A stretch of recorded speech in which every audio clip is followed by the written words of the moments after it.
أعوذ بالله من الشيطان الرجيم. بسم الله الرحمن الرحيم. وما كان الله ليعذبهم وأنت فيهم وما كان الله معذبهم وهم يستغفرون وما لهم ألا يعذبهم الله وهم يصدون عن المسجد الحرام وما كانوا أولياء إن أولياؤه إلا المتقون ولكن أكثرهم لا يعلمون. نحو سپارہ سورہ انفال آیت نمبر 33-34. مخکې آیت کریمه کې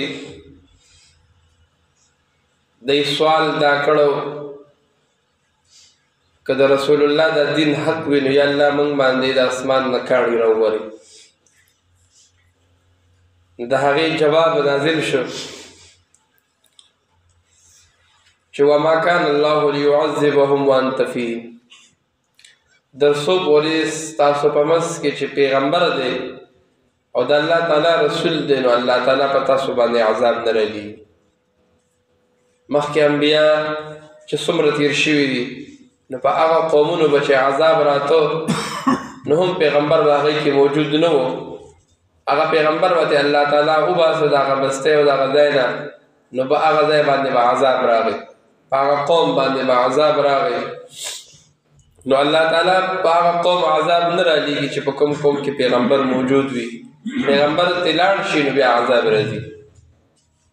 نو یو خدا چې رسول الله صلی الله علیه وسلم په دې کې ژوندی و په مکه مکرمه کې و، الله تعالی عذاب نه رالیږو. بیا الله تعالی رسول الله مدینه منورې ته د الله په حکم باندې هجرت وکړو، لاړو. مفسرین لیکلي دي د رسول الله وجود په دنیا کې که په مکه کې او که په مدینه کې او که په دنیا په هر ګوټ کې و، خو چې رسول الله ژوندی و دا د پیغمبر علیه السلام شان دی، خصوصیت دی چې الله تعالی په امت باندې عذاب نه رالیږي. دویم نمبر خبره چې الله پیغمبر د الله تعالی د عذاب نه امان په دوه شیزونو کې دی چې په دوه شیزونو باندې د الله تعالی د عذاب نه خلاصېږي. یو د رسول الله وجود الله تعالی هغه اغستی دي، دنیا نه تللی دي. او دویم نمبر چې د الله تعالی د عذاب نه انسانان بچ شي نو د هغې الله تعالی په دې آیت کې ووایي وما کان الله معذبهم وهم یستغفرون.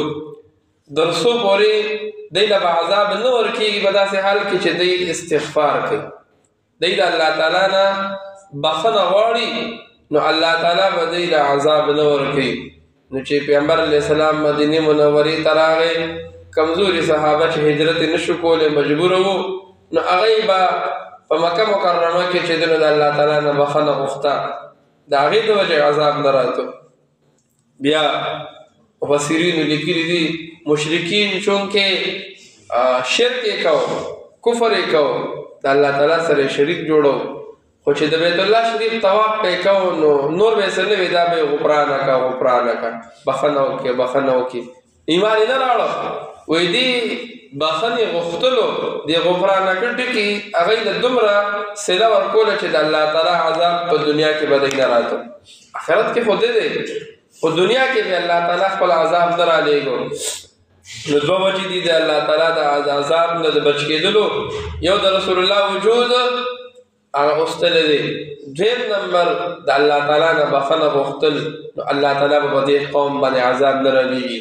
امت ته دې کې هم تعلیم دی چې ګورې ځان ته دا مه وایه چې زه دا یم او زما دا عمل دی او زه دا یم، نه، ته محتاج یې، ګناهګاران دي، امت ټول ګناهګار دی، انسان نه کمی کوتاهی کېږي. پکار دا دي چې هر وخت الله تعالی ته متوجه شي، د الله تعالی نه بخښنه غواړي.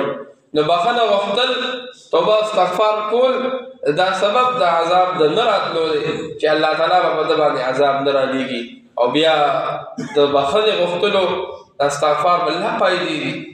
سورة نوح کې الله تعالی وایي فقلت استغفروا ربکم انه کان غفارا.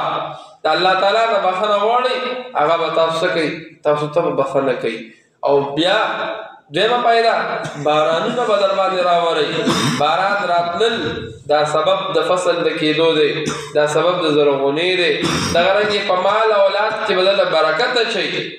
دا ټول د استغفار فایدې دي او بخښنه به هم درته کوي. د ټولو د غټه خبره دا ده چې الله تعالی انسان ته په آخرت کې وایي ته مې وبخلې ځه او دې جنت ته داخل شي. د دې نه لویه خبره بله نشته.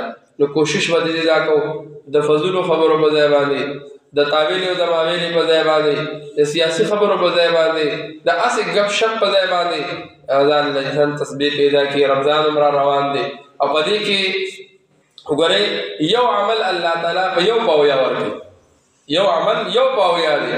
نو کوشش به دې دا کوو چې خپل وخت به نه ضایع کوو. ځان له سایډ ته که کوم ځای کې فضول خبرې کېږي د هغې نه سړی لږ سایډ ته شي. یاره زما روژه ده، خپله روژه نشم خرابولی، خپل وخت ځان له نشم ضایع کولی.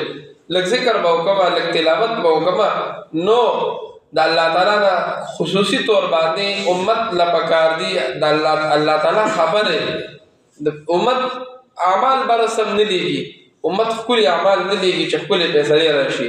نو عملونه زمون پخپله خراب دي، د هغې مطابق الله تعالی په امت باندې فیصلې رالیږي. نو کوشش به دې دا کوو چې د الله تعالی نه به بخښنه غواړو. بله خبره د دوی دا کار چې کوم و دا ډېر غلط و. پکار دا وه چې په دوی باندې عذاب راغلی وي. الله تعالی وایي ولې وهم یصدون عن المسجد الحرام، دوی د مسجد حرام نه خلک منې کول. اولم کسې وي ځان ته د مسجد حرام هغه حقداران وي، ټیکهداران یې ځان ته وي. مونږ د بیت الله شریف خدمت کوو، مونږ داسې یو، مونږ په حاجیانو بوس کوو، مونږ حاجیانو ډوډۍ ورکوو، دا زمونږ خدمت دی او دا کوو دا کوو. عالم کې په شپږمه هجره باندې چې رسول الله او د هغه ملګري عمرې له لاړل او چې کله د حدیبیې مقام ته ورسېدل، صحابه کرام او رسول الله حرامونه تړلي دي، د عمرې په نیت راغلي دي. د خلکو نه پرېښودل وي نه به کوي عمره. په هغه ځای کې چې د نو څه کړل بند یې کړل. او بیا اوږده واقعه ده چې د حدیبیې په نوم ځای کې صلح وشوله.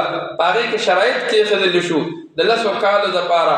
او دی یې ورته وي چې ای اوس به عمره نه کوئ، دغه شان دی به واپس ځئ او واپس به آینده کال به تاسو بیا راځئ او چې د نو عمرې له به راځئ. وګورئ وسله به ځان سره نه راوړئ، تورې به نه راوړئ، کراړئ هغه به په نیام کې او په هغه تیږې کې دن نه وي. بله شرایط یې ولیکل. نو الان کې پکار خدا دنیا کې الله تعالی دوی د عذاب نه بچ کړل. الان کې د بدر په موقع باندې بیا جنګونو کې ټول چې د څه شو مردار شو، څوک یې جلا وطن کړل. خو پکار دا چې دوی باندې عذاب راغلی وي. ولې وهم یصدون عن المسجد الحرام، دوی د مسجد حرام نه خلک منع کول. وما كانوا اولیاء، او نو دوی حقداران د مسجد حرام متولیګان. ان اولیاءه الا المتقون، نه دی حقدار د مسجد حرام الا المتقون مگر پرهیزګاره دینداره. چې د مسجد متولی حقداران پکار خداوه چې دوی په بیت الله شریف کې پاتې کېدلی، نو چې دوی دیندار او پرهیزګاره وي، نو ځان ته خدمت کوونکي وي او کوي د الله سره شرک کوي. مسلمانان چې دنو صحابه کرام عمرې نه پرېښودل، ولکن اکثرهم لا یعلمون، لیکن دوی نه پوهېږي. وما كان الله ندي الله تعالی ليعذبهم چې عذاب ورکي دی لرا وانت فيهم او ته په دې کې موجود یې. وما كان الله معذبهم او ندي الله تعالی معذبهم چې عذاب ورکي دی لرا وهم يستغفرون او دوی بخښنه غواړي. وما لهم صدي دی لرا الله يعذبهم الله چې عذاب به نه ورکوي الله تعالی دی لرا وهم يصدون او دوی منع کول خلق عن المسجد الحرام د بیت الله شریفنا. وما كانوا اولیاء او ندی دی حقدار داغی.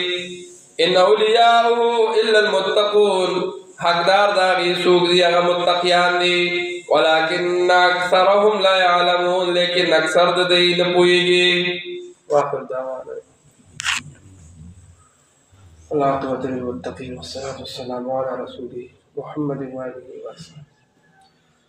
ته زمونږ د راتش دا ویل اورېدل په خپل دربار عالیه کې قبوله منظور کړي، بیمارانو له شفا ورکړي، قرضداري د قرض نه خلاص کړي، د مسلمانانو حفاظت وکړي، د فلسطین د مسلمانانو حفاظت وکړي، زمونږ کورونو ته خیر راوړي، الله بد امني ختمه کړي، بې اتفاقي ختمه کړي، موږ ټول خوشحاله کړي، نارینه زنانه ټول خوشحاله کړي، بیماری ختمه کړي، هر کور کې اتفاق او اتحاد راولي.